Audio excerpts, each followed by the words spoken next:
The harsh reality of living in America is masked by a propaganda machine that glorifies consumerism, success stories, and a false sense of freedom. Many who live outside the U.S.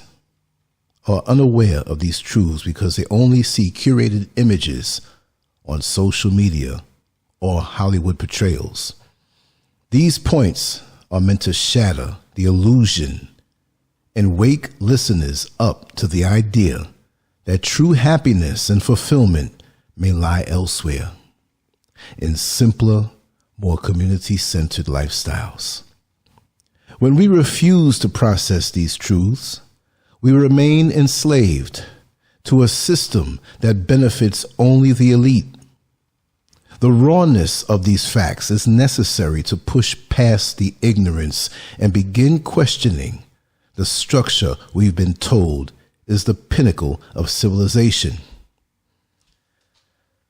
I don't know how to really encompass my thoughts because this world, I'm going to tell you, the way we live now, the time that we are living now from 2024 to 2025 to 2026, can't you already see the trajectory of where everything is going? I mean, I'm not here to be a doomsayer, but I'm very much a realist. And if you're sitting in a car where the driver is driving toward a brick wall at 90 miles an hour, after a while, you're going to say something. So this is how I see this world. And the thing about it is, most of the people in it, because we don't seem to understand where we're going. And we need to jump out of that vehicle, even though it's going 90 miles an hour, toward that brick wall, which is a definite end to our existence symbolically. We have a better shot at living if we jump out now. We might get a couple of bruises and scrapes and broken bones, but it's better than sitting along for this ride that is so obvious that we'll have nothing left and no joy. Many of us have left the United States. I have. Many people thought I was crazy when I did. Many people thought I was some crazy conspiracy theorist, and some would say that I lost my mind. Many people stopped talking to me. I wonder why. No, I really wonder why. It's my life. I made a choice. But it seems as though when I left, there were certain individuals, and this is not about them, but I have to speak on this because this is my experience. But certain individuals began to take tally of their own lives. And they say, hey, wait a second. I think old SCURV is onto something. But this is not something that I did to make somebody else feel bad. If all of us go to a shoe shop to buy a new pair of shoes, I can't get angry with you if you purchase another pair of shoes, a different style that I did. That would be ludicrous. But many feel that we have a way of holding hands invisibly and we have to go through the same reality. We have to make the same choices. It's not like that because many of us are coasting.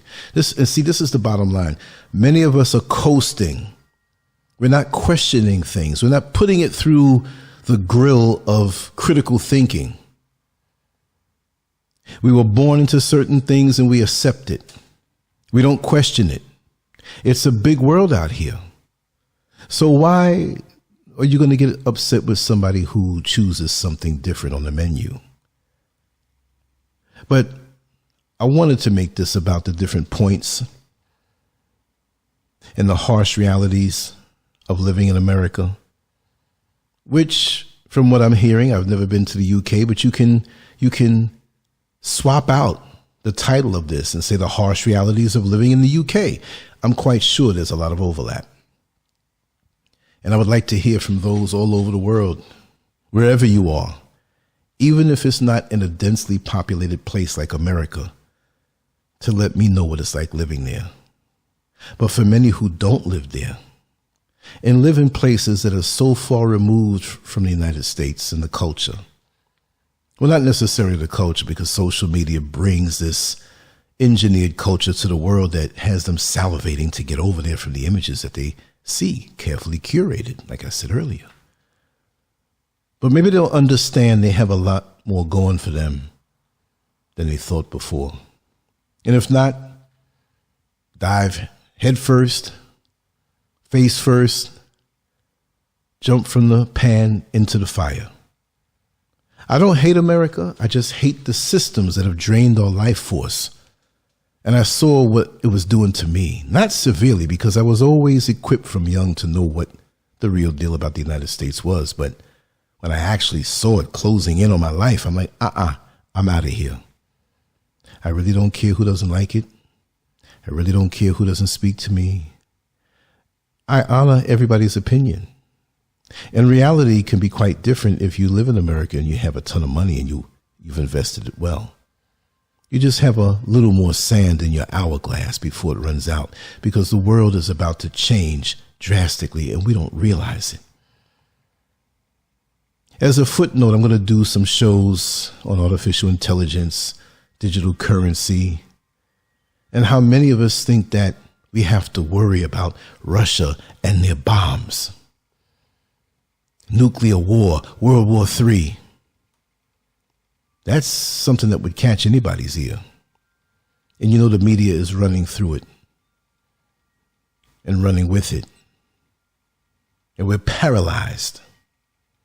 But maybe this is the same tactic that pickpockets use when they want to get into your pockets and take your wallet, your resources, and your money. Because while we're distracted by that person who is making noise on the other side of the road, and we turn our head and somebody bumps into us, we don't realize that our wallet or our purse has been taken. It may be the same way. Who knows? But we live in a very uncertain time, but there are things that we should be doing to make it a very certain reality, more so than what's granted to us. Let's talk about this. Homelessness in America is a growing epidemic. Tens of thousands sleep on the streets every single night, even in major cities like Los Angeles, New York, Dallas, Chicago, Orlando, Miami, Atlanta, and so on and so forth. The American dream is unattainable for many who can't afford basic shelter. And see, I'm not saying myself because I have a heart, but when I lived in America, you can't tell who's homeless or not. And you may not understand the plight of what it's like to be homeless. Now, many of you know that I used to drive many years, public transportation bus, company called Lynx in Orlando, Florida. And it's not like I didn't know things, but I had regular up close and personal contact with people who were homeless. And they explained to me, I talk with these people. And things that many of us take for granted, we have to understand that's a rough life. I asked several homeless people that became friendly with me. I said, what is the first and foremost challenge? Now, we know it's all challenge because you don't know where you're going to sleep. This is if you're not in a shelter, which many chose to not go to the shelter because of the conditions in the shelter. They felt better off in the street. Because in the shelters, you had people who were addicted to drugs, people who were going to steal, people who had mental issues, people who want your stuff, people who may sexually assault you. You see what I mean? So you can have that happen in the street, but when you have a high concentration of people who you don't know their mental state, you'll sleep better somewhere else. Amazing.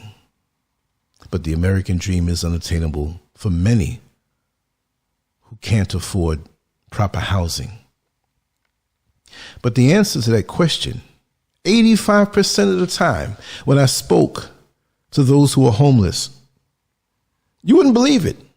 But most of them said, the biggest problem we have is where you're going to put your stuff, your belongings. I say, huh? They say, yeah, think about it. You see me now. This is the people talking individually.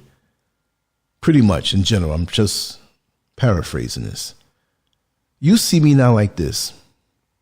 But I have things. I have clothes. I have books. I have shoes. And the more stuff you have, the more of a challenge it is to find a place to put it. You just can't knock on somebody's door and say, take my stuff and give it to me as I need. You have to stash it somewhere. And there's a fear that after you stash it, somebody else is going to find it. And then there's the game with homeless people, not all, but some, and many have mental issues and many have less resources. When they see you at the shelter, maybe getting some food, even if you don't stay at the shelter, or maybe at a soup kitchen, you begin to see certain people over and over when you're living on that level. You see, while we're tucked away at home under a nice sheets, the remote control in our hand, dozing off to a nice TV screen, there are people who directly have to deal with the weather. Now, the more up north you are in the United States, the colder it is. But still, just because it's warm in the south doesn't mean you don't have to deal with insects and mosquitoes and the same things that you have to deal with up north as far as being assaulted and so on and so forth. So it's a lot. And that's life draining. Okay. People will say, well, you're homeless. You need to get a job. You need to get some work. Get some money so you can get your own apartment. Well, how are you going to have a job if you don't have an address? You have to have an address. Maybe you can find someone who will let you receive mail, because you just can't say I'm homeless, I'm coming to work, because they have to have a way to track you, to trace you. Where they're going to mail you your check, and maybe you have direct deposit. I don't know. How are you going to receive anything with no address? You're the invisible woman or man when you're homeless. And still, it stokes fear in people. This is what I see. When you're homeless, I've never been, but I've witnessed this in public because I'm very observant. Those little seconds that go by that people miss, the expressions on people's faces and the scorn and the look. You have to deal with that. And see, being homeless makes a lot of other people who are not homeless scared, because they're scared of getting in that position. So you remind them of what can happen, so you become the monster. Stop reminding me of how fragile and how frail my life is, because anything can happen to you to make you that way. Death of a loved one who's supporting you, sickness that wipes out your finances, mental illness, anything can happen. Today you're okay, next week you could be on the street. I just wanted to share those things because I've seen it firsthand. And I've seen the lives of some very beautiful people, how they had to struggle. I want to speak on one young lady, and I can see her face in my head, but she told me, she's like, Lance, and she's riding with me. And I would let her ride with me to get some sleep. See, many of the homeless will get on public transportation and put on the dark shades and sit there. You think because you got on the train or the bus, or mainly the train or a bus, depending on what city you're in. Oh, they're just somebody commuting and they're sleeping. You get on and you get off. You don't realize that they may be on that train for hours. They may pick the daytime to be up at night, because night's more dangerous. If you live in a 24-hour city, it's better to do it that way, right? Sleep during the day and be up all night when the danger is out there, because nothing happens good at night, really. You see? So there's lots of tactics and different things that they employ that they had to learn, but it is epidemic. Tens of thousands. You add it all up, millions, as far as I'm concerned. And the cities can be quite harsh with all of its abundance and affluence. The restaurants that throw out the food, the empty buildings that are nice and warm while other people sleep outside on the cold concrete, unprotected. Do you know what that does to you emotionally? Let's not even talk about the facts on what it does to you physically, spiritually, emotionally. But the young lady who was homeless used to ride with me. I was driving the bus, I think this particular time, 11 hours a day. And I forgot to get something to drink. Forgot to have water, juice, whatever. I had my lunch packed from home. And she realized that. I didn't say it to her, but she was very observant because she saw how I put my stuff in my bag to the side. And I always kept my drink in this little cup holder. And that was for my lunch, whenever that time may be, because I used to drive at night. So my lunch came at night. But she didn't see it there. And wouldn't you believe, on one of the layovers, she went to the store and she went and got something to drink for me with her own money. See, she had some type of check coming in, but it wasn't enough to get an apartment. And she didn't want to go to the homeless shelter. She just wanted to do it on her own until she can accumulate the money over months. That was such a kind gesture. That even a person who was homeless did something for somebody who had a beautiful home and all the amenities. It didn't matter to her. And I think about that. We have such good human beings out here on all levels. But a homeless woman did that for me. A homeless black woman did that for me. And I'll never forget it. So this is why I can't ever give up hope on humanity. Not totally, but I've given up hope on humanity for the most part. Really, 92, 93, 94% of us just don't get it. That's across all races, all age groups, all financial levels and affluence, educational levels, religions, sexual preferences, and lifestyles. We're messed up as a people overall, and we're teeter-tottering on disaster and on the brink of it. But anyway, the next point I want to speak about is unemployment and or underemployment. Many are either jobless or working jobs that don't pay enough to survive. The gig economy only adds to the instability. Hey, I got a gig over here. It's 10 hours a week. It pays X amount. No insurance, no stability. It might run out after 2 months, but it's good and I have to grab it now. How do you live like that? I mean, if you had a stable job, a stable job, but who has a stable job now? What's considered a stable job is not considered that from yesteryear. It's just something that you don't see in the foreseeable future that's going to just hand you a pink slip. But way back in the day, and I'm reminiscing, I know I'm reminiscing. I'm not living in the past, but I'm reminiscing. I remember grown men could go down to a factory or apply for a civil service job, get that job, especially the factory jobs or whatever kind of job, manufacturing, things that paid well. But we're not manufacturing like we used to anymore in America. Everything is outsourced. Everything is in another country. Everything, these CEOs, they move their company to Mexico or outsource the work to Asia, China, get things cheaper because they want more bonuses. They want more money in their pockets, and to hell with the American workers. So those who live out of the States and who live out of America, and you see the carefully curated images on social media, you have no idea that that's a facade. And most don't live that way. And what breaks my heart are the people who are just over broke, J-O-B, just over broke, job, get it? And they're perpetuating this imagery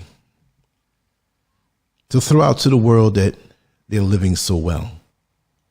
But many are living paycheck to paycheck, but it's important to them to have the image of fake richness, fake wealth. Isn't that something?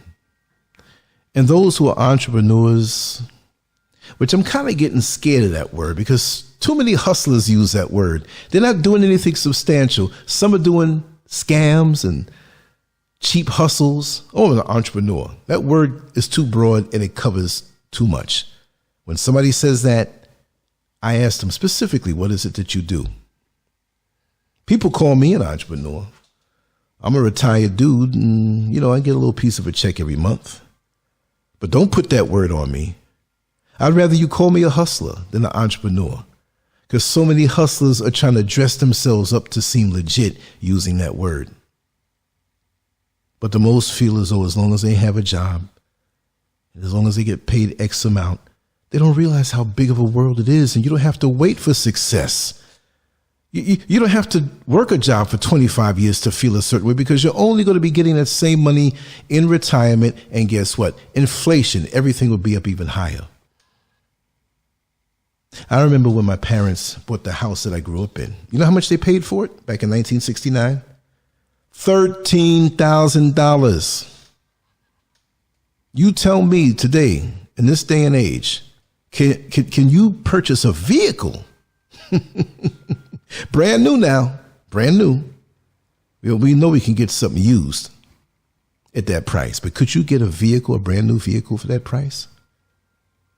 That same house right now, it's got to be like $800,000.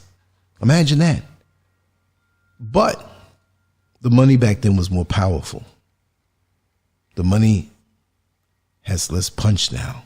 And that's a whole different discussion that we'll talk about another time. I just wanted to throw that out there to you. Here's another one. Astronomical cost of health care. A single medical emergency can bankrupt families.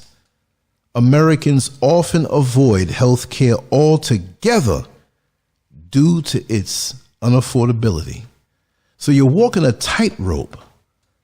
Remember the Twin Towers before they came down? Imagine there were some guys that walked a tightrope up there, and it was like on a windy day, way up high. I wouldn't even want to look out the window being up that high. And they're out there bare and not naked, but just no safety net, right? That's what it is when you have no health care insurance. Because now the minute you get sick, you can be bankrupted, wiped out, medical bills through the roof. It doesn't mean your ailment stops when you start your medical care. Sometimes they have to refuse you. If you don't pay your co-pays and you don't have you have a job and you lose the job and you lose the health care. Now you have more fear, and fear destroys us on so many levels, so many ways that we can't even see. Mentally, spiritually, physically, and emotionally. Isn't that something? Unaffordable housing. Even full-time workers struggle to pay rent or mortgages.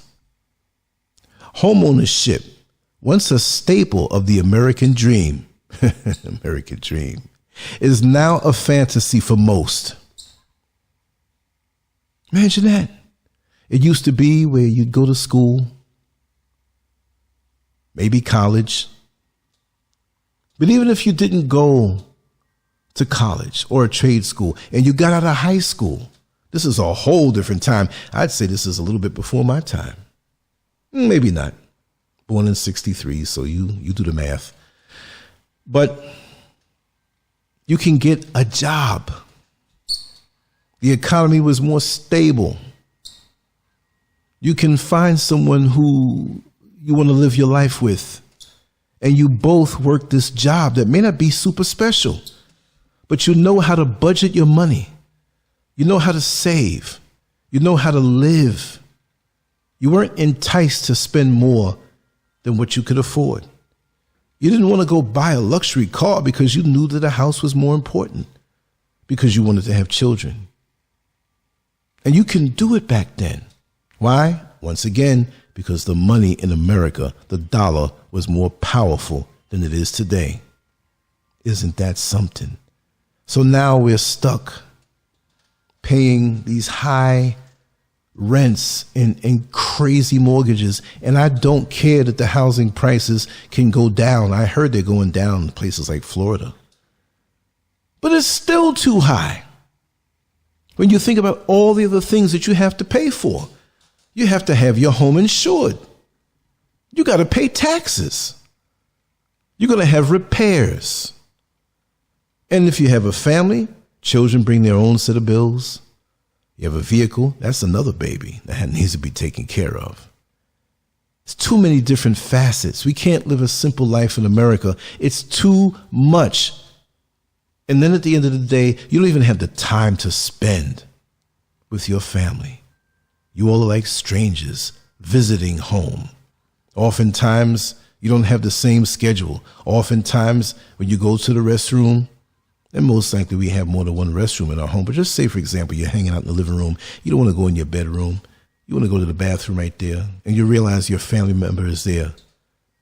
And that's the only time you get to talk because they're half asleep and they're in the bathroom. You got to go use the other bathroom. By the time you come out, they went back to bed because they're getting up in 2 hours. You're going to sleep. Or maybe you're off. When they're home, you're gone. When you're gone, they're home. That happens a lot. And it's more common than we think. And this is why we have to break down to the family unit. We don't spend time around the dinner table anymore. Isn't that something? I'm going to get on those points down the list. Rampant mental illness. Rampant mental illness, depression, anxiety, and other disorders have skyrocketed. The lack of affordable mental health care exacerbates this crisis. But, look, the lack of affordable mental health care, that's not the reason why it's out here like this. If we have everybody getting shot up and some die, we can't say, well, we need more hospitals. No, you shouldn't be shooting each other in the first place. Oh, I cut myself. I needed a bigger Band-Aid. No, you shouldn't have been cut. Maybe accidents happen, but why? The mental illness, because of the stress of trying to keep up. And you do so much and you still can't keep up. And it's like when you're chasing after the bus when it passed you by and you're like, I'll wait for the next one. You couldn't catch the bus because you missed it. You tried to chase after it and it's gone. There used to be a little bit more abundance back in the day. We could look forward to, even if we had a hard work week, we say, you know what? When this weekend comes, I'm going to get together with my loved ones.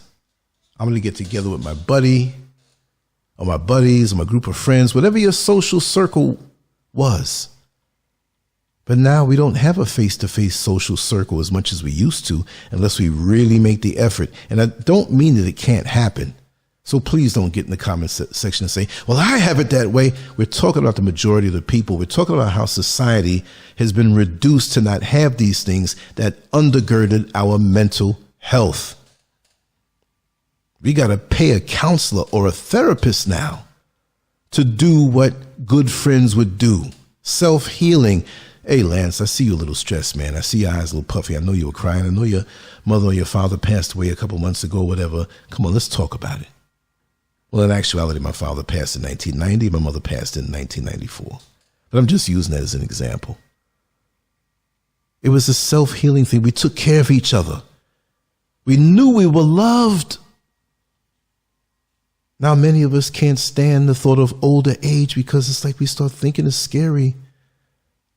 Our social circle has diminished for the most part, unless you have an abundance of a non-dysfunctional family structure.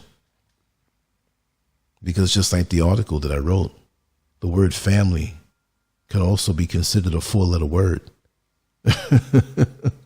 Sometimes they bring us more pain than anybody else. Go figure. Well, anyway, these demands on us where we don't get a break. It's like a boxing match that has no 1 minute between each round. Those fights would not go 10 and 12 rounds if we didn't have that 1 minute in between. Most fights would end after 2 or 3 rounds because you'd be so gassed out. We need a break.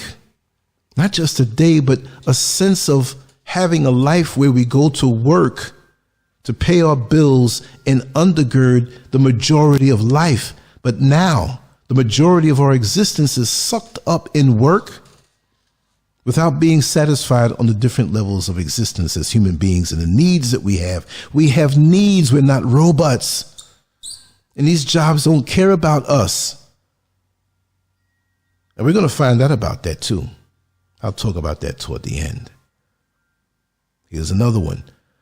Drug epidemic fueled by pain and hopelessness.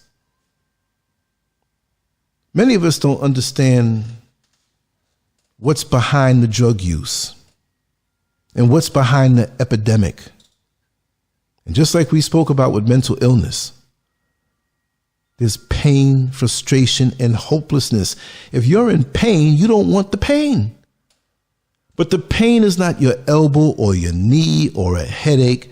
The pain is in your heart. It's emotional pain. It's mental pain. And drugs, these hardcore street drugs and prescription drugs that nurses smuggle out and sell and all the hustles that go on, the drugs numb you from the pain. And when you don't understand that, you say to yourself, well, something's wrong with them because they're not hurting for anything. Think again. Anybody who's been on drugs and if they get hooked up in this thing, the drugs take over and they don't want to leave that high because reality is so harsh.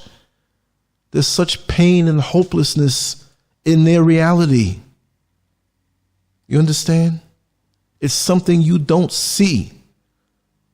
Just imagine how many people you know on your job, in your neighborhood, in your family, in your place of worship that are using drugs to numb the pain behind the Colgate smile they greet you with every morning when they say good morning. So when they go home, if they don't take drugs, in those rare cases where you hear of someone who went home and sat on the side of their bed and put a gun to their head and pulled the trigger. Could you imagine? Could you imagine? They have a nice home, nice family, nice income, and you say, how could they do that? But you don't know the pain that they were going through in their heart, in their emotions, in their mind. You don't know. You don't know. And this is why we have to be a little more kind to each other. But too many of us are so damn greedy. We see people as opportunities. We see people as a way to get over. You can hook me up with this. Oh, you don't need that. Give me that. You got two of them. Let me get one. Or we keep people in our lives just to scheme on what we can get from them down the line. So we have these paper thin relationships that we hope to cash in on over time. And that is just so cruel. We are so messed up. This is why I say it's at least 92, if not more, % of people who just don't get it. I don't care if you know how to speak right. I don't care if you have a good job. I don't care if you do good deeds, possibly just to erase the guilt that comes from the dirt that you're doing that nobody sees. How about that? How about that? And I'm not pointing fingers. I most likely have things that's messed up about me that I need to work on. But you know what? I acknowledge them and I work on them. It's a hustle out here in this world. And I can understand why so many people escape by using drugs. I'm not giving them a pass per se, but they have to be ready to come off of that because from their point of view, the world is such a harsh place and they want to escape. Here's another one. Skyrocketing domestic violence rates. Financial stress and societal pressure to perform often lead to tension, abuse, and broken families. Tension, abuse, and broken families. Broken families. When you're going through a divorce or you're already divorced, and you didn't start out with this person that way. You started out in a loving relationship, but life and financial burdens and all of the pressures of the world get to you. The honeymoon phase is over. But now you already have several kids, possibly. I'm just painting scenarios. And you make a decision to divorce. And not only do you have the pain and frustration of the years spent, and I will not say wasted, but just spent in a relationship that was going to end. And you didn't think so because this is till death do us part. I love you forever, baby. Mwah. That kind of thing. And then you compound it with the children, and you know they're hurting because they love you and they love your mother. Or they love you and they love your father. I know I'm talking to both sexes here. And now you know they're not doing so good in school. Now maybe they might be alienated and told lies about you, and you face the pain of them thinking negative things that are not true. There's so many different things that can happen. Isn't that something? But domestic violence comes in. Why are you telling my kids that about me? Huh? The financial stress. I'm trying my best. What do you mean? You need to budget the money better. I'm bringing it in. I'm budgeting it, but you're shopping too much. You don't need that weave. You don't need those nails done. Well, you don't need to hang out at the bar on Saturday night with your friends. You could save that money that you used to drink. Oh, I worked so hard, I need a night off. That's why when you get married or in a committed relationship or you're under the same roof, you better go through everything that you like and don't like and how you see things with a fine-tooth comb. Because in this day and age, it's destined for failure. You got to work hard to keep it going. You have all of these other factors out in the world pulling on you. But when you're laying in the bed and their arms post-orgasmic and the music is playing and the candles are burning and you have the little red light or whatever light, color light you like, whatever kink you're into, whatever you done did, to have you floating as you play some romantic music from the 70s that removes you from this world, but those harsh realities are waiting for you. The time is right. Hold me tight. Love won't let me wait. Them bills won't let you wait. And you better get a grip on how to be a team to conquer those factors in the outside world that are coming for you. What you gonna do when they come for you? You know that song with Bad Boys? You don't have to be a bad boy for somebody to come, or these factions to come after you. Trust and believe. Crime rates in urban and rural areas. Crime is not just an inner city issue. Rural areas experience rising crime, fueled by poverty and drug abuse. Just because you see a nice landscape area in the country, oh, it's so nice. Look at that. Look at the cows. Look at the mountains. Hey, in this day and age, drugs are there. In this day and age, crime is there. It may not look like that. I remember when I went down to Orlando, Florida for the first time, and I was looking around for an apartment that was going to be close to the jail where I was going to work eventually, because I found other work other places.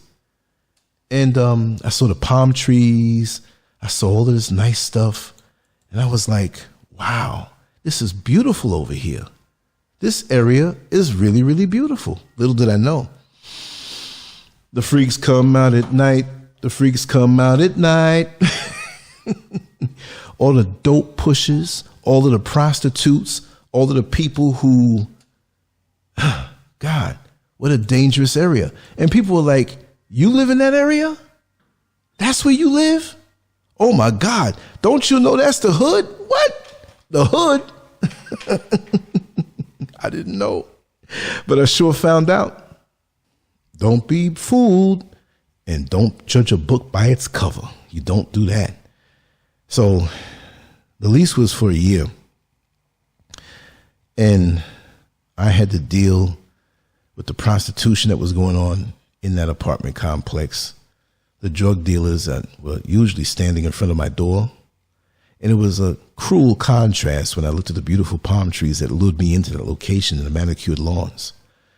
They even had trannies that were prostitutes.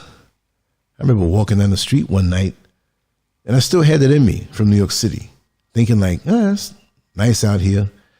I walked past a bunch of cross-dressing prostitutes a block away, and they all lived in the complex. They lived like 3 doors away from me in the complex. I thought they were women until I got closer and closer. I was going to walk past them. I kind of figured they were streetwalkers, right? That time of the morning. I'm not that dumb. You know what? What struck me funny is when I got closer to them, and I'm like, wait a second, there's no high heels in the world that's going to make a woman that tall. How come all these women are tall like this? And I felt a different energy from them. I said, wait a second, these are men. You know what I heard?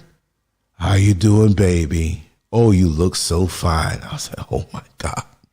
I felt like that young lady who walked past the construction site with a mini skirt and she was heckled by the construction workers. It was like, I know how they felt. I was almost grabbing for an imaginary skirt to try to pull it down and cover myself. I felt so naked. No, I don't think like that. I'm a man now. That's a joke. But it's the crime and the drugs and the prostitution. It's everywhere in America. You're not getting away from it. And again, there's pockets of people that live, but you can't be as carefree as it used to be. And that perceived stress, because perception is everything. You turn the news on every night. All you do is get reinforced into the fact that you live in a dangerous area. And if you don't, you got to go through those dangerous areas. And who knows who's looking at you like a victim. Like, I'm going to get you next. You go to the ATM, you better stand away from the ATM for about 5 minutes and look to see who's around and standing around. Because when you go there at night, you never know who's going to roll up on you as soon as you take your cash out, which I wouldn't suggest to do that in the daytime anyway. Go into a shopping mall, which may not be a good idea, but you never know. Go with somebody. I know a cop near where I used to live in Orlando, Florida, who was going at night, maybe 2, 3 in the morning, to go to the ATM. He's a cop now. Didn't have his gun on him. His gun was inside the vehicle. 2 guys rolled up on him and shot him dead to take the little $40 that he took out of the ATM. Isn't that something? And all he was doing is looking to get a little cash in his pocket so he can have something to eat when he went on his extra gig, his side gig as a police officer. It wasn't a particular police post, but he was moonlighting. Let me get a few bucks. I may not have an ATM where I'm going to be. So he lost his life for that. Do you want to live somewhere like that? I mean, things happen all over the world, but do you want to live under the constant stress? Let me tell you something. Me now, I sleep so good. I've never slept this good in my life. Maybe as a child or a young teenager. Or a teenager, because life was different in New York City back then, and there still were problems, but sleep is part of my religion. I don't miss it. I don't miss the worship session for anything. Trust and believe. Here's another one for you. Manipulative media encouraging overspending. Social media and advertisements create a false sense of success, pushing people to spend beyond their means. Deepening debt. You know those credit cards that are maxed out? That's why they give you credit cards. And you got that extra money, a couple hundred, maybe a couple thousand on the credit card, and you walking around the mall. You are crazy for doing this, especially if you know that you don't have the discipline. Oh, I just got to have that dress. Oh, do you see that necklace? I got to have that necklace. Oh man, them shoes are nice, man. Why do you have to have it? And imagine, like I said, you can end up homeless at any time. Sickness, loss of a job, anything can happen, right? I mean, people don't even think about this. To go back to the violence, the prior point. You get into an altercation with somebody. You may not even be a hothead, but somebody pushes your buttons and you end up getting into a fight with them and they fall down. You punch them, they fall down, they hit their head. They die. Now you got charges on you. Charges you didn't anticipate. You're so caught up now, locked up in jail.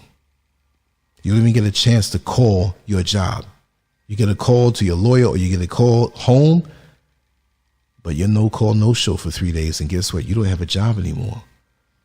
And even if those were lesser charges and you get out on bail, you come out in a week or whatever, your job is gone. I've seen this because I've also worked as a correction officer in 2 different facilities, one a jail and one a prison. Prison, they don't really worry about that because you know you're locked up for a while. But in jail, the turmoil of being not prepared for this to happen, the emotional toil on your family, your finances now, you're not making money. It doesn't make any sense. All because the media, going back to that, seduces you, puts this stuff in your mind. You're on social media, you're seeing other people, you see the advertisements. We have more advertisements bombarding our brain than we ever did before. It's mind numbing. Your mind gets numb behind this. And so we have money in our pockets or money on our cards, credit cards or debit cards, and we're walking out into the world. What happened to packing up a lunch when you know you're going to go out there to run your chores? Well, I can go to McDonald's. I can go to Papa John's Pizza. I can go to the sushi joint.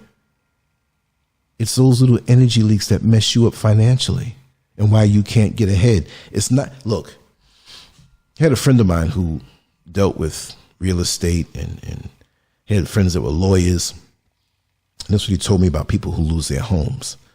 You know, say you have a high mortgage. Let's just go right there and say you have a high mortgage. But your income is just enough to cover it. The people that lose their homes, the people that go into foreclosure, are the people who just couldn't get that extra $150 or $200 or even $300. Something shifted in their financial landscape, and now paying the mortgage now was something that was very hard to do. And they fall behind month after month. It doesn't mean they just stop paying, which some people do irresponsibly. And if you do that, you know what's going to happen. But it's just that little bit of money. So every time you think about, well, I can do this, I can get away with this, I can get that little box of crackers, it's not going to hurt my pocket. And it probably won't. But that attitude, if you continue to think that way, it's going to sink you eventually, because there are unexpected things in this world that happen to us. Those forces that I spoke about in the world that tug and pull at you and all of your stability on all levels. These are the harsh realities of living in America. And of course, other places, but I don't know other places. I know America, the United States. And I saw what it was coming to. And I wanted to be able to laugh a little more during the day. I wanted to sleep a little extra. And of course, now I'm retired. I'm not a millionaire. So make sure to go on down there and hit that PayPal and that Cash App. help a soon to be technically senior citizen. I'm 61, 62 in a few months. Help a brother out. I love you and you love me. I love you. You love me. Listen, I'm not beating you down for anything because I know we all have it challenging. But I just got to say, you know, the media gasses our head up and makes us feel, especially it's an intoxicant also. You work all week. For some of us, you get to go to the mall on the weekend. The food court is there. The colors are there. All the different foods. And you want to sit down and treat yourself to something that's a favorite. And it costs a little more, something that you can make at home. I deserve it. I worked hard all week. You keep doing that. And cater to these little financial energy leaks, which will stress us and cause us to domestic violence and the pain of, you know, that we're going through and the hopelessness, and it drives us to drugs and things happen and we, oh man, if one thing doesn't get you, something else will. And again, I'm not trying to be a doomsayer. I'm not trying to discourage anybody from wanting to come to America, but know what you're getting yourself into. Read the fine print. America is like that person who lies to you when you're dating and you find out over time what they're really all about. Don't believe the hype. Don't believe it at all. You have to know how you want to live, number one. If you don't know, it's just like a lawyer. If you don't have a lawyer, one will be assigned to you. But what kind of lawyer will be assigned to you? What kind of public defender who doesn't even care? Can't even pronounce your name right? If you don't know how you want to live, a life will be assigned to you, and America is more than welcome to receive you in open arms so that you can become part of the machine and work for the elite and grind day after day after a while you start looking like a raccoon because of the dark circles under your eyes. You go to sleep, work 2 jobs. You wake up, You want more sleep, but you got to keep pushing yourself. Fatigue, pain, no joy, bleak outlook becomes a way of life that you accept. You're supposed to wake up in the morning with bountiful joy in your heart. Now, if it's not like that at the time, you want to sleep a little extra because of how you got beat up in America, fine. But we're self-healing, and we're not living in a way that is self-healing. We're not. We're not. Soul-crushing work culture. Most people work long hours just to survive in America. Often juggling multiple jobs. Didn't I just say that? Leaving no time for personal fulfillment.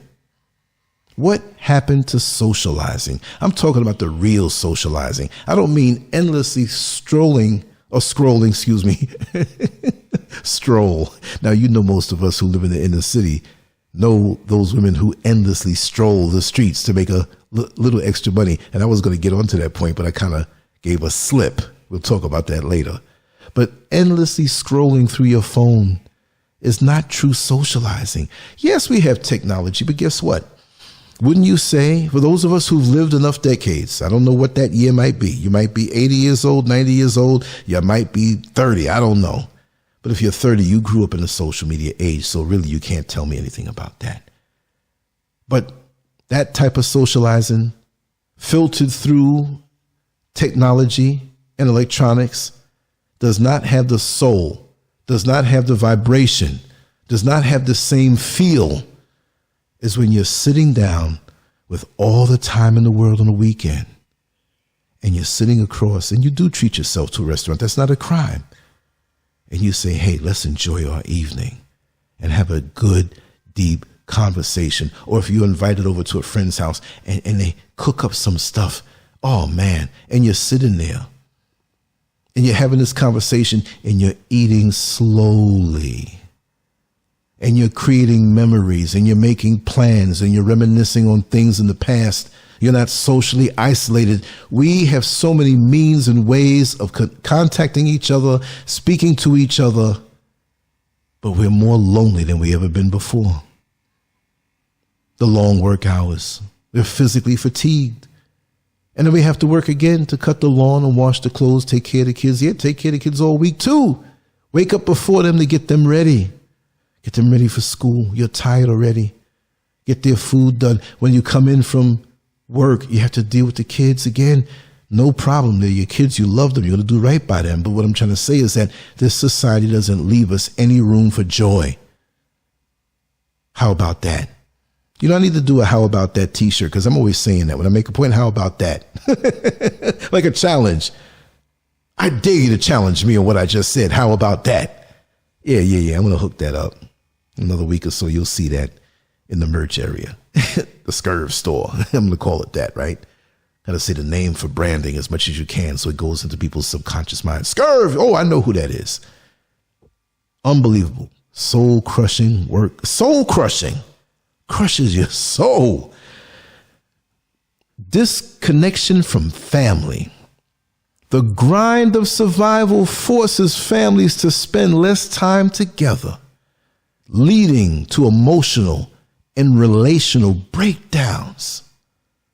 You start to forget your proximity to your loved one in your same household or within your circle, because it doesn't have to be the same household under the same roof. But if it's your mother, your father, your sister, your brother, your child, your cousin, whatever it may be, great grandparents, grandparents, you don't have to all be under the same roof, but the rhythms of, let me go check on grandma. Let's go take a drive to the store, but let's go check on your aunt. Maybe she wants to come with us. Oh yeah, baby, just give me 15 minutes to get ready. What happened to those times, the spontaneity? And many of us hold so much grudges against the DNA sharers called family that we're not really considering them family. We have family on a spiritual level. It doesn't have to be the same DNA, but it would be nice to have that. Or if you have 10 family members who are in your inner circle, whether they live around you or not, maybe it's the same community, same city, maybe in a different state, maybe there's one or two that you can relate to. And that's because of how the society in America is. Because I see out here in West Africa, in Ghana, where I live, oh yeah, there's some issues here. And social media and Western culture and mindset is permeating over here slowly. But it ain't going to mess it up that quick. But I see family and community oriented societies here. It's many who come from the Western world who bring that crap over here. They bring that crap over here. They bring the materialistic mentality, the superiority, the condescending way, the wanting to be better than somebody because of their own insecurities. Those types, you won't see me.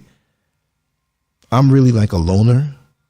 I'm an extroverted loner. I could be extroverted, but when I sniff anything that's not authentic as far as a person is concerned, I'm gone. You won't see me. I'm a ghost. I'm elusive. I'm the invisible man.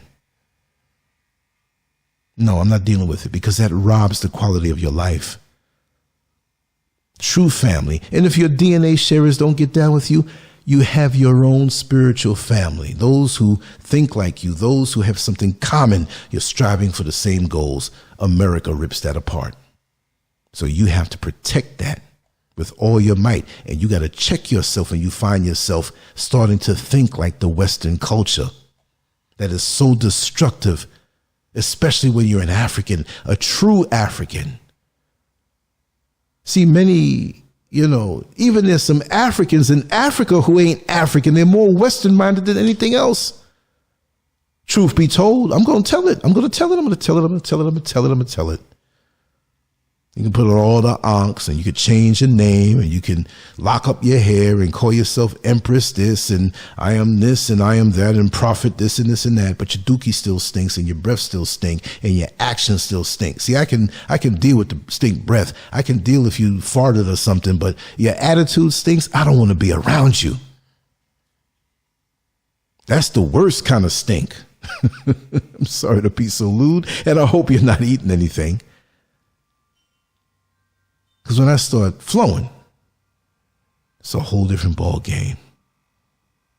Processed and unhealthy food. The prevalence of fast and processed foods causes long-term health issues. Duh, like we don't know that. Yet, is all many can afford or access. Now, let's say about many can afford. Fast food is getting expensive. So now you're poisoning yourself. You're breaking yourself down and you're paying for it. And you're getting little to no nutrition at all. You're clogging up your arteries.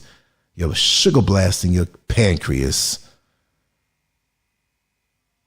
your veins. Your circulatory system is clogged. But we have to rush. We don't have time to prepare a healthy breakfast for our children and our family. So we just go ahead, you clip those coupons out of the paper and you really get a good deal at the fast food joint. And you go through the drive-thru and you eat the French fries first because they taste nasty after they get cold. And now you're eating something else, chugging down a sugar-laced soda. It gives you the rush and lays on your gut. And you can't believe yourself when you go into the bathroom and take a shower and you see how your gut is so distended because of the battering that you've given to your digestive system. Accumulation over time. You can get away with a little bit, but it's very seductive. It's almost like Eddie Murphy. What was it back in a stand-up comedy he did in the 80s? Eddie Murphy Raw? I think it was Raw. And he was talking about the McDonald's hamburger. And the kids always said, "Ooh, we got McDonald's. We got McDonald's." But then when your mother made a homemade burger and the white bread that was on the burger, you hold it and it smushes down. You got this big piece of wet, oily meat. This ain't no McDonald's. But even subconsciously, we're seduced that way. The propaganda, the advertisements, they don't advertise just to be nice. They don't put jingles on these songs for the fast food just to be nice. That's to get into your head. You fall asleep to the TV. Why do you think 11:30, 12, 1 o'clock, 10 o'clock? People got the TV on. They got to go to work the next day and they fall asleep. and you hear these jingles for KFC, for McDonald's, for Burger King, for Papa John's Pizza, whatever it may be. And you in the car the next day driving and you're singing the jingle. Like, how did I get this? Why am I singing this jingle? It got you already.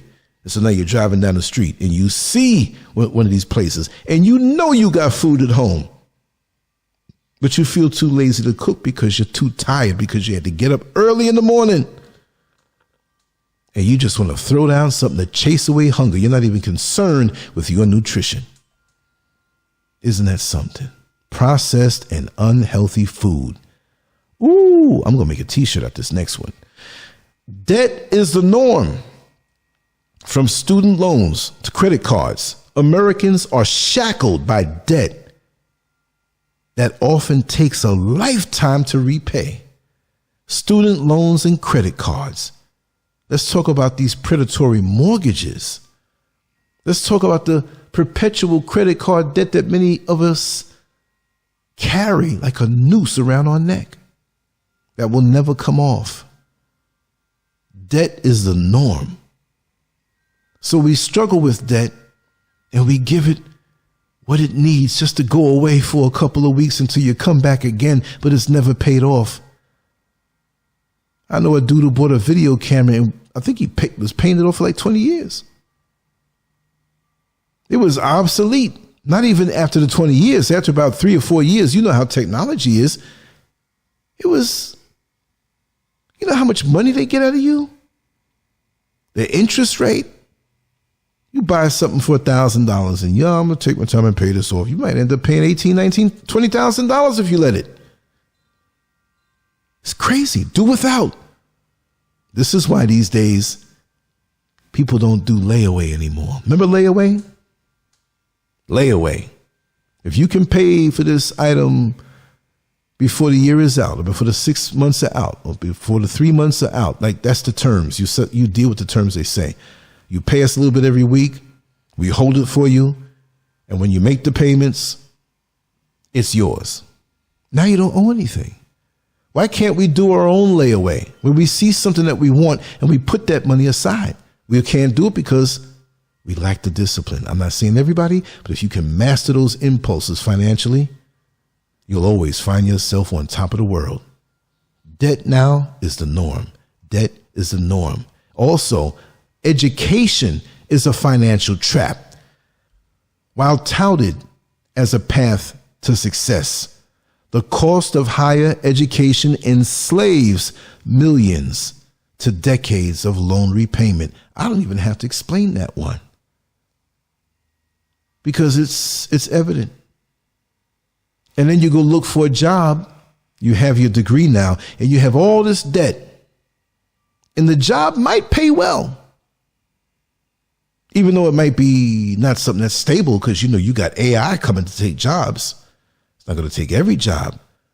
But do you think these CEOs who plan bigger bonuses are your friend? So can you count on having a whole career working one place? Now, that's not going to happen, but you still have the debt. So you don't get the tax breaks that the elite get, or these companies get. It's a dead end. Is it worth it? When the job market is so fickle, is it worth it? And here we go to another one. Fake freedom of choice. The illusion of freedom is overshadowed by systemic control. Choices are manipulated by corporate and governmental interests. Look at politics. Yeah, you can have the Libertarian Party and the Independent Party, but it's Democrat and Republican, because usually those other ones end up supporting one of the other major ones when they lose or don't have a chance of winning. But is it a choice? Why can't we have 23 candidates, 25 candidates right up there, so diverse in their ideologies? But that system doesn't work anyway. And to that I say, when they say the fake freedom of choice, give yourself more choices by taking the bull by the horns, grabbing the bull by the horns rather, and making your own decisions over your own life. You have more power than you could imagine, but we hand it over to other people. You don't want to pay your own taxes, so you don't mind working a job where they take the taxes out for you. When I was driving the bus in Orlando, Florida, and I saw how many people were riding the bus, I said, wait a second. I'm helping to make this company from the 11 hours that I would drive a day and collectively the whole bus route, collective routes that other drivers I know would drive, they're making a killing. And the good money they're giving you, it ain't really good. Now, I understand there's costs and operational costs, and you run a big organization like that. I understand that. But they can throw you a little bit of more money. But they have to keep their bonuses high and your profits low. And there's some kind of formula out here. I've always thought this. Somewhere, I'm just saying this as a fantasy, right? Not really a fantasy, but a nightmare. Somewhere in some darkened room around a corporate table, there's a meeting going on, and they're trying to figure how to give you just enough money to keep you coming back, just enough money to keep the noose around your neck, just enough money to keep you enslaved, to obey the dictates of what they command you to do, and you got to jump over the ropes and through the hoops. No dignity, no respect. In your house, you might be a man or a woman who calls the shots, but when you go to the job, you're a little boy or a little girl. Can I have 2 weeks off? I'm kind of tired. No. You know we're understaffed right now. They may not say it to you like that. They'll do it with a smile on their face. But the no is the no. And it's like a gut punch. I've been here all these years working like this, and I need this time. Ain't that something? Because you know what? They don't feel they own you. They know they own you. These corporate jobs and many of these jobs are your modern day massa. Not master, as I should say it with proper English, but it's your modern day massa. Massa say jump, you better jump. You gotta be a good for massa. He said, I said, I don't want AI to get me to say I said a bad word. Right? I'll say nooker. I'll be a good nooker, N-U-K-K-A for massa. And now you're emasculated or degraded on these jobs. How are you going to feel like a king or a queen, or you having control over your own destiny? You can't. You've got to self-emasculate. If you have bass in your voice, you better talk like Michael Jackson. Excuse me, may I be able to have tomorrow off? If you have bass in your voice, you cannot, good morning, sir, how are you? You can't stand up straight. You can't be a man. Even when you're a black man, you better really come off as non-threatening, the harsh realities of living in America. Isn't that something? Healthcare tied to employment. Didn't I mention it earlier? Lose your job and you lose your health care, creating constant fear and dependency on jobs people hate. Well, I can't stand this job. I'm only here because of the health care. That's all. That's the only reason why I'm here. If I don't work here, I know it doesn't pay as well. My house is almost paid for, but I need these benefits because I have a health condition. You got a health condition and you're slaving at a job. Welcome to America, y'all. Welcome to America. This is why they wanted to really snuff, I can't say the K-I-L-L word, Muammar Gaddafi for what he was doing in Africa. Yes, Libya is in Africa, where the people got profits from the oil that was sold, where the people that wanted to go to school outside of the country, as long as they brought their skills back, tuition and everything was taken care of. Free housing, free this, free that. Any woman having a child was given extra money. But they were studious people now. They got this, but it wasn't a welfare thing.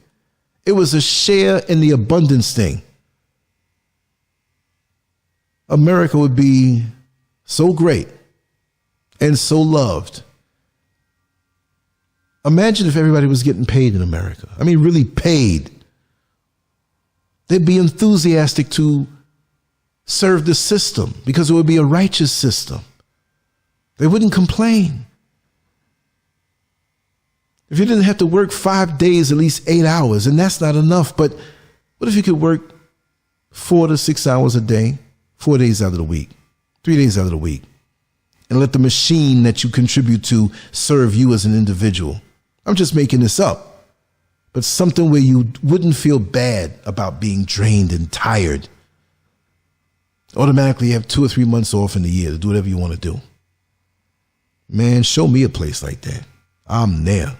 But it's not made to serve the people. Look at the thumbnail. Look at this banner. Those are tents. Those are some nice ones, right? Go to California in certain areas and tell me what you see. This is all you'll see. The American dream. Isn't that something? Unbelievable. Mass surveillance and privacy invasion. Americans live under constant surveillance by corporations and the government, stripping away basic freedoms. But you know what? They seduced us into that. They've been doing it, number one. They've been doing it before the Patriot Act. Excuse my French. I stutter sometimes. But now, after 9/11 happened, we called for our own doom as far as lack of privacy. Now, please get the boogeyman bin Laden. If you have to go through my email, it's no problem. I have a couple of naked pictures there, but it doesn't matter because I don't want that to happen to me. We have the smartphones now. We all know, America always talks bad about TikTok. But America's doing the same thing. You got people, oh, no, TikTok, they're going to surveil you. What do you think they were doing to Malcolm X before they killed him? Oh, I said the K word. Sorry, AI. I was going to talk about the cereal box, the box of cereal I was going to kill later on. Food, eating. No, but serious. They've been surveilling us, and we welcomed it because we used to have to run home to check our emails. Can't wait to get home to check the emails that I'm getting. I'm waiting for a nice message. But when they married the cell phone, the smartphone, into the internet, where you can get an internet connection on your phone, that's why they call it the iPhone. I stands for internet. If you didn't know, when they say iPhone, iPad, internet pad, right? That's what it means. Juicy tidbit. Fact. Check it up. You'll see I'll never lie to you. And now we're doing the commute. It doesn't bother us no more. Oh, man, I don't like that hour and 15-minute commute I have on the train. Oh, you don't complain now because you can watch movies, you can watch videos, you can watch porn, whatever you're into, you can watch. Sometimes you get mad when the commute is over when you have to go to work. Oh, man, I was getting into that movie. I'll watch it at lunchtime. Your lunches get longer, you get in trouble. But we're telling all our business. Remember back in the day, there was always that woman that, I ain't going to tell my business on no social media. I ain't going to tell my business on Facebook. I'm not going to tell my business on MySpace. I'm not going to tell my business. Now they're taking pictures all inside their house, selfies, half naked in the bedroom. You can go, you don't even have to know these people. Could you imagine, on a side note, how many people know your life real good and you don't even know them? There might be somebody who lives down the block from you, knows your name, and searched you on Facebook, and now they follow you, not by revealing themselves and asking for a friend request, but they follow you now. People all over the world following you. Just the other day, I ran into a person, SCURV, I follow you on social media. I've been following you for years. And asking me about little details about my life that I put out there. And I mean, I got to expect that, but I'm used to that. That doesn't bother me. Because I can deal with the creeps when they come my way. Don't even try it. I may not always be the nice guy you've come to know and love. I am. But if you push buttons, understand I'm human too. That's a very dangerous thing. We have governments that use it. We tell our business. Even if you don't tell them, you have your phone, you move around, they're GPSing you, they're low-jacking you. They know exactly where you are. They say it doesn't work when you cut it off, but I don't believe that. Right? It's just too much. So we've got to be careful. Really and truly, we need to get those phones that don't, those plain old Nokia phones. So you just push it, and if you have to text, you got to hit like JK. You got to hit several letters before. It'll take you forever to text. And don't put a Google app, and don't put any of these apps on that phone. Even if you have a regular smartphone that you know they're tracking me, they're listening to me, they're watching the conversations.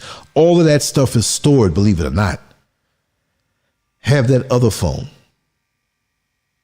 but there's nothing on it. You just take a call and that's it. Even though, don't even text on it. Don't. We got to go back to the basics, because our lives are not our own anymore. We think we have privacy. The things we say to that romantic person on the phone. There might be somebody in an office, a big screen, and they're just watching it like entertainment. The freaky little things you say you want to do is all out there in public. Somebody's looking at you and laughing. I know what you like to do. Yo, freak. I'll leave that one alone. You got the point. Excessive consumerism, the culture of buy, keeps people locked in cycles of materialism, ignoring deeper life satisfaction.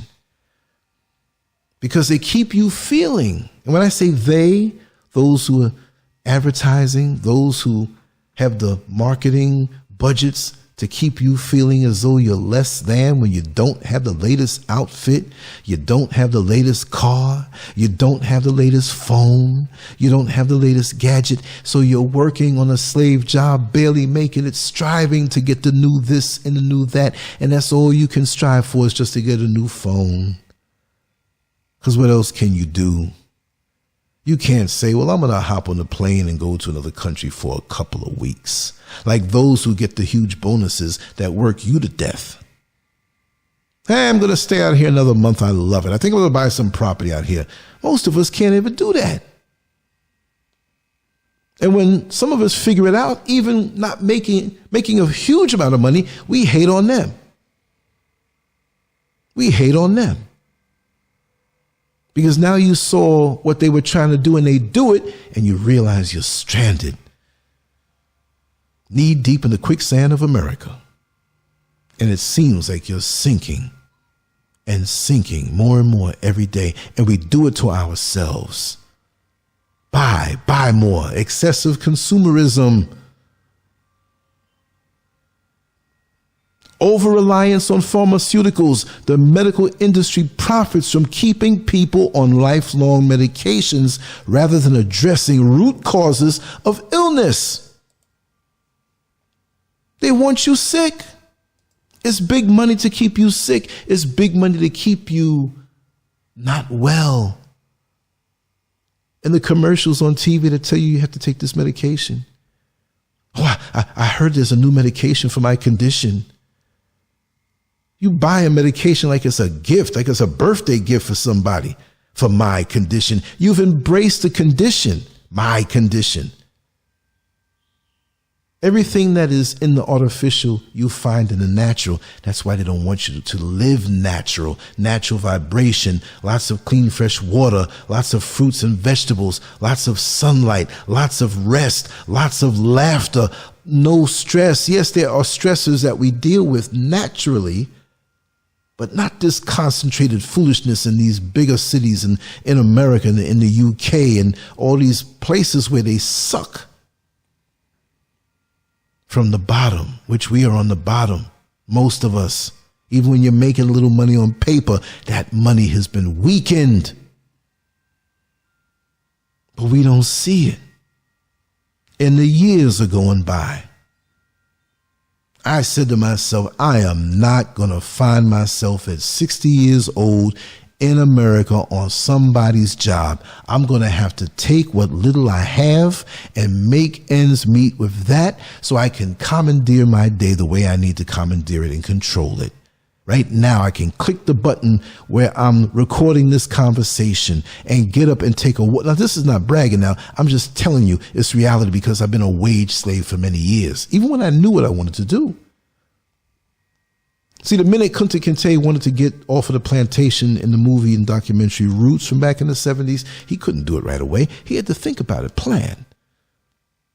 Make a plan of action and then take action.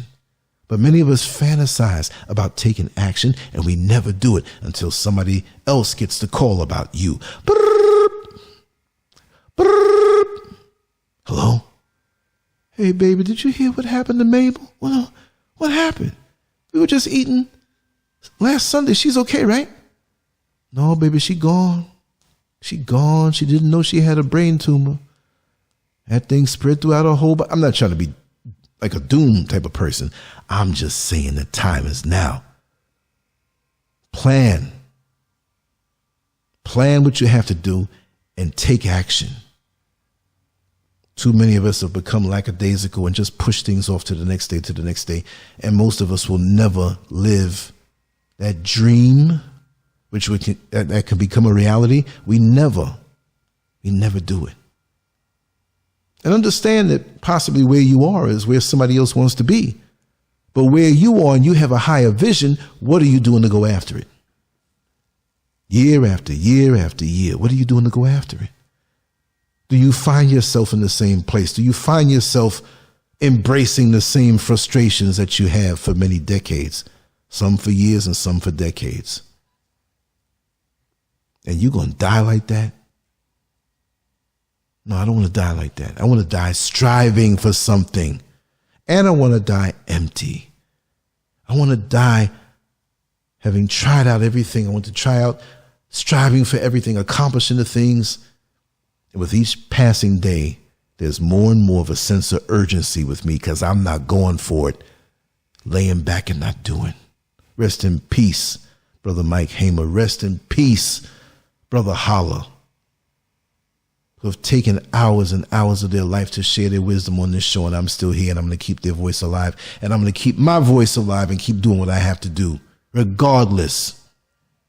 We all have a destiny, and you owe it to yourself to move toward that.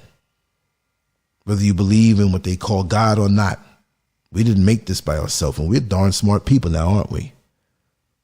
But you're going to have to account for that. This isn't an altar call because I'm not a pastor. The Church of SCURV, Reverend SCURV in the house. But you're going to have to account for it. If you want to walk out of the store with the items, you're going to have to account for what you have in your cart and pay for it. You just can't walk out the door without paying for it. You just can't walk out of this life without being accountable for what it is that you have done, what you plan to do, what you'd like to do, what you're going to do, what you're doing now. So level up. You got to level up. That's the only way. It's crazy. That doesn't make any sense to me. I should have some water here. I've been talking for how long? For me, an hour and 30 minutes. That's just a warm up. You know how I do. I try to kind of pull it back now because when the show's going too long, people start to lose interest and stuff. So I'm just enjoying myself because I have a little extra time today. You know, I had a lot to do today. A couple of appointments were canceled, and I said, okay, let's throw down and do something. Plus, I had a little time off because I was in YouTube jail, if you didn't realize it, you know. But we still move forward, and I still thank the Creator for each brand new day to strive, to push, to get the joy of ascending, to getting closer to the goals. Life can be joyous, and we know there's a lot of hurt and pain and doomsaying out there.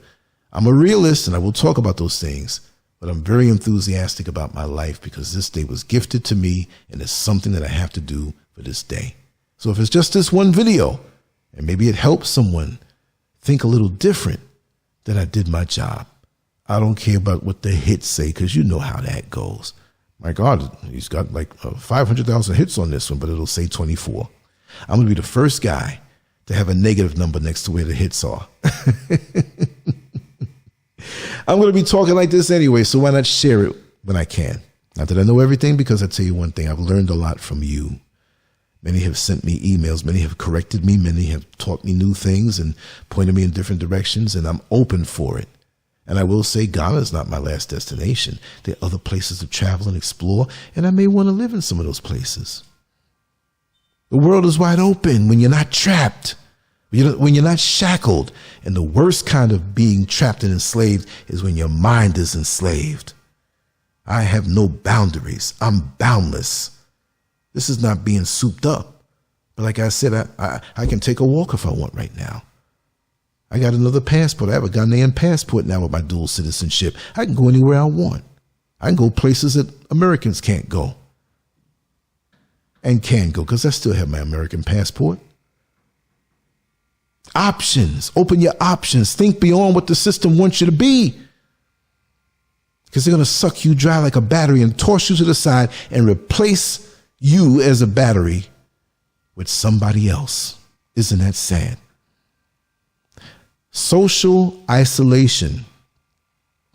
Despite the illusion of connectivity through social media, people are lonelier and more isolated than ever before. Tell me I'm wrong. They're more isolated. We're praying, bowing down to the phone.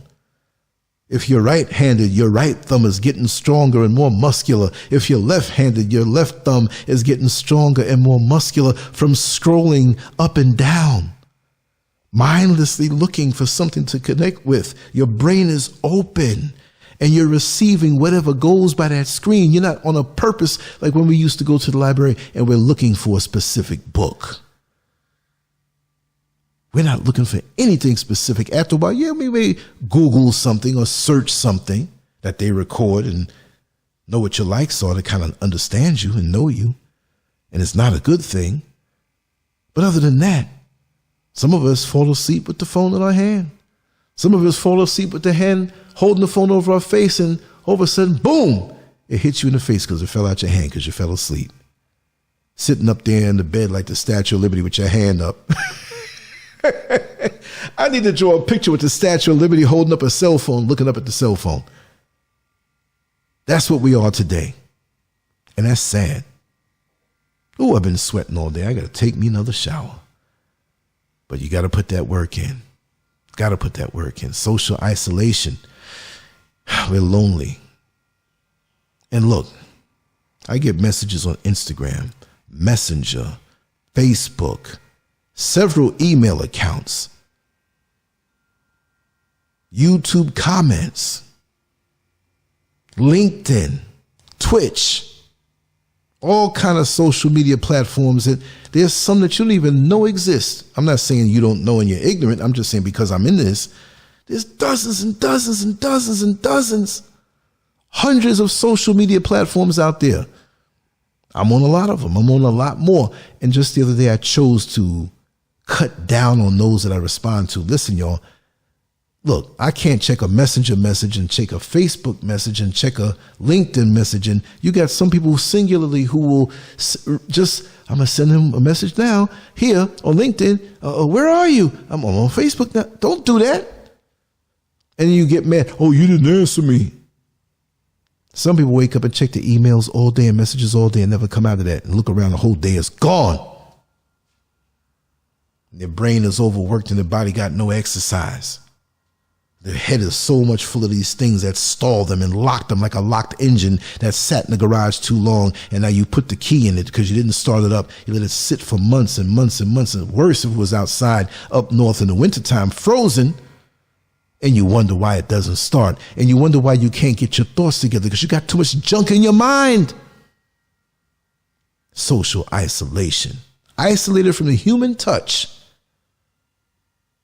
Some of us don't even know how to make love anymore. We got the images of the nudity and the decadence in our head, and we're touching a person that we're supposed to be caring toward. And maybe one of those one-night stands. I don't know. That's your business. But you can't function because of what's in your head clogging you up, that you can't relate to this person and vibrate with them because you got too much junk food in your mind. I'm telling it like it is. if you lasted this long in this video. I'm telling it like it is. Environmental degradation, urban sprawl, pollution, and the lack of green space erode quality of life, especially for lower income communities. Look at the space. Those who know me, and I've showed you around my home, the mountains, the open air, the dirt roads. I was on the phone with somebody and I was showing them a visual walking down the road. And I heard him under his breath, primitive. Primitive? Primitive to put your bare feet in the soil and ground and connect and look up at the sun? So you cooped up in a little apartment. I'm not knocking anybody. I'm just saying. And you really think that's it? Because you got a flat screen TV and nice furniture that you paid for and you're disconnected from life? Living dead and disconnected from life. And you wonder why your health is deteriorating. Tomorrow I'm going to get up very early before the sun comes up. And I'm going to take a long walk down to the marketplace where they sell the fruit. Better than anything that Whole Foods can sell. No GMO food there. No fertilizers there. Just love, community, and the human hands. Woo, that melon was sweet that I had last week. I got to go back and get some more of that. You can't even find a seeded melon for the most part in America now. Everything's GMO. And they don't have to say when it is, too. There's some things that you're eating, or you think it's healthy because of the packaging. Packaging? Packaging alone should let you know that it's processed in certain levels. You need to get away from that. The death style of living in America and the lifestyle of living elsewhere. But the people who live in the elsewhere want to go to America because they are seduced by what they see on social media and their smartphones. That's the ultimate weapon to hypnotize us and seduce us. Isn't that something? Okay, I'll let you have it again. How about that? How about that?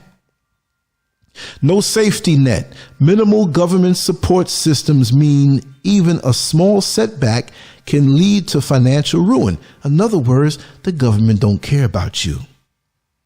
You're just a number. These jobs don't care about you. You're just a number. You transition, they scrape you up, on to the next one. Next. Who's next? You think your job is going to shut down if you don't come anymore? You get fired or you leave out of here? They may scramble to get a replacement if you have a unique talent. The bus company didn't stop rolling when I resigned. They didn't. My bus was rolling along. What happened to SCURV? Where is he? He's gone. He left. But the bus keeps on rolling on. So as you give your blood, sweat, and tears for these jobs, understand they're not going to give any blood, any sweat, and any tears for you because you're there to serve them. Militarized police force. Police violence and overreach disproportionately target marginalized communities. Tell me something else that I don't know. Creating fear and distrust, even more psychological stress, not because it's just psychological, but what you see is real when you're harassed. You just go to the store and you get harassed by the cops or beat down like it happened with me with 11 police officers on January 26, 1989. Thrown in jail and you're accused of beating down an officer. It didn't happen. But my eyes were closed and not to sleep. Wasn't makeup on my face like a Rocky movie to make it seem like his eyes were beat down. I was beat down, choke holded, nuts grabbed up, hands put behind my back. So I'm going to talk it to the day I leave this earth. Don't believe all you see on social media. I was so shocked when I came here to Ghana. I saw a police officer and he smiled and gave me a fist bump. Hello, my brother. Welcome home. I was like, oh my God. I had to hold myself. Did I transition and go to heaven? There are some good black cops in America, especially in New York City. Some. But they're going to hold on to their jobs, and they're not going to tell on the other people that do something wrong to you for the most part. I do know a handful. Don't know the full number, but yeah, I'd love to do that, man, but I can't lose my job. I got 2 years before I retire. Then when you retire, you leave out of here because you don't have anything to do. All these separate points are whole shows that I can talk about for hours. Trust and believe. And if there's any one aspect that you want me to talk about, hit me up at Lancescurv.com or on WhatsApp 407-590-0755. And everybody listening to this that's down with the whole SCURV, Lancescurv platform, podcast, whatever you want to call it, because I had different names over the years, you need to have my WhatsApp number in your phone. So anything jump off, you can videotape it, you can tell me, you can ask me something, whatever, and shoot me the message directly and tell me who you are. I shouldn't have to guess. Well, let me see. Let me check the Social Security, not the Social Security, the area code.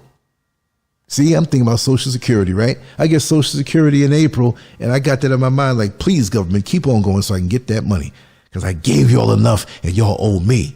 Pay me. But I shouldn't have to guess who you are. Identify yourself. If you lock me in, identify yourself. The numbers and all the contact information is below. It may take a little while because I do get a lot of messages. But join those links below. Could cost you nothing. Won't cost you nothing. Remember that old song from the 70s? Corruption on every level, at every level, from politics to corporations. The system is rigged, you hear? The system is rigged against ordinary people, leaving them powerless to change their situations. They decide what kind of life you live until you take charge and you're ready to let it go. Now, trust and believe. I didn't really want to end on a negative note because it's really not negative. These are things that we have to talk about. So I'm not going to try to make it rosy now. But the bottom line is that you have more control over your life than you think. We give it up so easy for the trinkets and the baubles and the rubies and the shiny, pretty things that we think we need. All we need is us as a community. Everything that we need is inside of us. But the distractions are so strong, we're looking outside for every answer that's inside. Look at a seed. Look at an egg. The egg has all the nutrition inside of its shell that it needs to grow. The seed, the germ of life, has everything that it needs on the inside. That's the law in nature. So we have everything that we need on the inside. And I'm going to hear some people say, well, you need Jesus, so, you better look up to the sky and pray to him. I'm not knocking anybody's way. But you know what? What happened to that inner voice of righteousness that keeps us guided? Why are we looking outside for something that's inside? I'm not arguing with you with what you say it might be. But what I will have a dispute with you on is that it's not external, it's inside of you. The seed has everything inside of it. The egg has everything inside of it. As long as the mother nourishes her body, everything goes to the child. Everything is internal. So we've got to think that way. So the harsh realities will not be as harsh if we have equal force and strength from the inside pushing out. But this society specializes in depleting us, weakening us, making our system not strong. It does not strengthen us. So we're a sitting duck for whatever comes our way when the wind blows, the winds of negativity. We'll chew negativity up and spit it out effortlessly if we were strengthen from within on a spiritual level, strengthen from within on an emotional level, strengthen from within on a mental level, on a physical level. But while we're in their schools of indoctrination, they're not going to teach us how to maintain and grow ourselves. They're going to let us know that everything that we need is on the outside, and that's the biggest lie the system has set us up for, to be as weakened and as controlled as we are. Peep game, y'all. That's what it is. Cultivate what you have on the inside. Money or sustenance and resources, whatever they call it in the day, whether it's digital currency, money that you hold in your hand, bartering. But when you develop yourself to the highest level possible, which your creator created you to be, a high performance machine, and you're beyond a machine, living a prosperous life will not be an issue at all.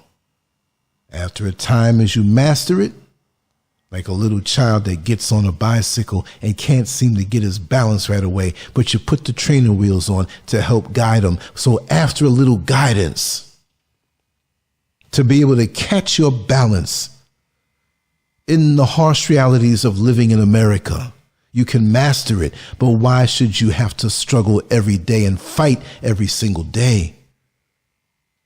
Come out of her, my people. And if you're there, at least come out of her in your mind and know how to live in that shark-infested place so you can still thrive.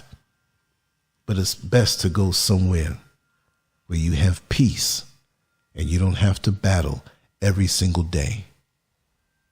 Thank you for coming and spending your precious time for me. Thank you for coming and spending your precious time with me. I'm going to be working on the next one. I'm open to all suggestions for topics to talk about, as I love to break down the realities of living in this world. So while we battle, understand there's a time that we have to put down that sword and replenish ourselves and strengthen ourselves and teach our children and make ourselves strong and be an example to all who see us in this world. And if they're discouraged by them seeing how you navigate smoothly, which I'm not going to say it's always going to be smooth, your actions and your existence that they see is inspiration enough for them to come in to you and get advice.